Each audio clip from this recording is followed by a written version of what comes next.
Zaz et ce chanteur italien Léo Rizzi, c'est sur France Bleu Touraine. Je serais pas étonné qu'on ferme avec Alain Joly jusqu'à 19h. Avec mes amis pour animer cette émission avec Leslie Rowe, avec Stéphane Bradillon et Frédéric Filleux. Des associations, des bonnes adresses, on en parle régulièrement ici sur France Bleu Touraine. Et là, vous vouliez nous parler vraiment avec vos invités aujourd'hui, avec Martial et Eric, d'une très belle initiative. Et le point de départ, c'est la Touraine, Frédéric Filleux. Le point de départ, c'est la Touraine. Cette association, je vous en ai parlé tout à l'heure, elle s'appelle AMUR, AMUR, ça veut dire au moins un repas. Et Eric et Martial y arriver, pardonnez-moi, et Martial vont nous expliquer un petit peu pourquoi AMUR, et ils vont nous parler du Cambodge. Voilà. On va voyager une nouvelle fois. Oui. Voilà, surtout. En fait, on a fait un voyage en 2012 au Cambodge, et le premier soir de notre voyage, on s'est posé à un restaurant très tard sur l'arrivée au pays, et on a eu en face de nous un gamin qui devait avoir 4 ou 5 ans, qui devait faire une quinzaine de kilos et qui tirait une charrette d'environ 20-25 kilos pour faire les poubelles, jusqu'au moment où on l'a vu mettre les mains dans les amas de détritus et porter à sa bouche du riz pourri. Et là, vous vous êtes dit, il faut faire quelque chose. Et je pense qu'on s'est d'abord dit, il y a quelque chose qui tourne pas rond et on peut difficilement rester insensible à ça. Donc, on a passé un mois sur place. On a visité des structures qui accueillaient déjà des enfants. Et je pense que le point de départ, c'était ce premier gamin, la première rencontre. Et après, on a passé du temps avec des enfants accueillis dans une structure. Puis, il y a un enfant qui nous a dit à la fin de notre séjour, est-ce que vous allez revenir ? On lui a dit bêtement qu'on allait revenir. Et une fois rentré en France, on s'est dit qu'on n'avait sûrement pas le droit d'être comme beaucoup de personnes qui font des promesses sans lendemain. Et on est revenu. Et cette association a été créée immédiatement ? Tout de suite, oui. Tout de suite. On l'a créée tout de suite. On a embêté nos familles, nos amis, des artistes, des politiques, le Grand Orient de France aussi. On a vraiment embêté beaucoup de monde. Et on s'est dit, il se passe quelque chose là-bas. On a appelé une artiste qui s'appelle Julie Pietri, à qui on a dit, voilà, est-ce que tu veux être marraine de la sauce ? Elle a dit oui, sans aucun problème. Ça a été très rapide. Une artiste au grand cœur, d'ailleurs, bien Julie. sûr, ouais. Bien sûr. Elle est venue faire un gala, d'ailleurs, il y a 1 an, juste pour les 10 ans de la sauce, au profit de l'association, au mois d'octobre. Ça fera 1 an au mois d'octobre. Et donc, les gens ont répondu très vite, oui, parce que à 10 000 kilomètres, le Cambodge est un pays oublié. Et donc, on s'est retrouvé face à des gens qui ne connaissaient même pas où était vraiment le Cambodge. On connaît la Thaïlande, on connaît le Laos, on connaît bien sûr le Vietnam. Mais le Cambodge est un pays oublié. Donc on leur explique un petit peu ce qui se passait. Et puis depuis 2012, on emmène des gens qui sont de notre assos là-bas, qui viennent passer des vacances. Et on a eu une année, d'ailleurs on en a eu 24 qui nous ont rejoints de France pour voir sur place comment ça se passait, pour nous aider.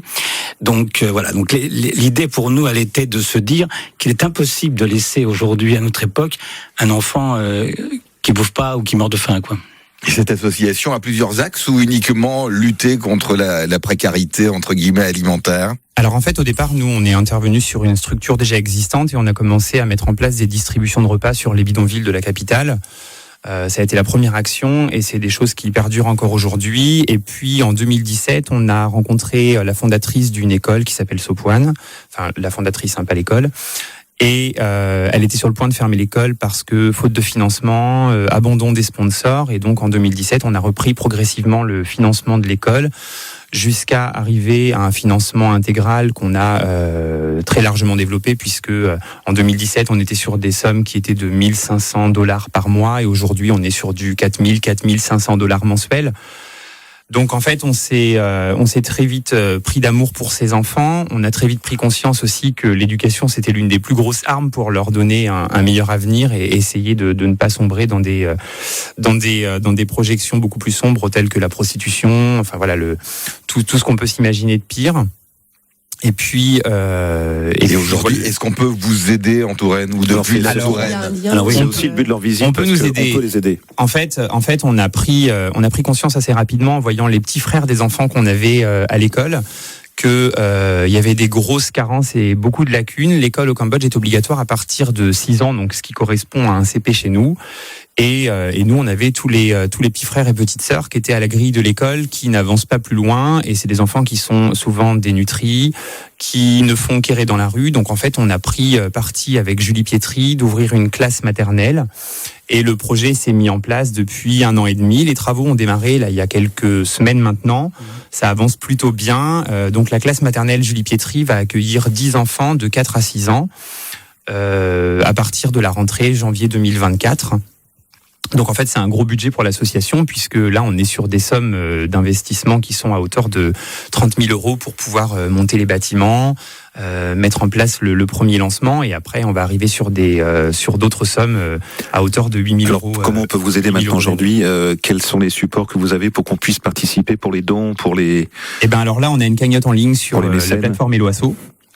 Donc il suffit d'aller voir sur nos réseaux sociaux, on est facilement récupérable sur Google et sur les sur autres, Facebook. Et puis je suis allé jeter un petit coup d'œil. Voilà, on tape au moins un repas.wordpress.com et tout à l'heure j'ai tapé sur un moteur de recherche au moins un repas et je suis tombé immédiatement sur le site. Très très très vite parce que le temps presse. Je voulais juste vous dire vraiment. que chaque centime qui rentre dans la sauce, chaque centime va à l'association. Il n'y a pas de frais de fonctionnement, c'est fait dans nos bureaux à nous personnels ou au sein de notre entreprise.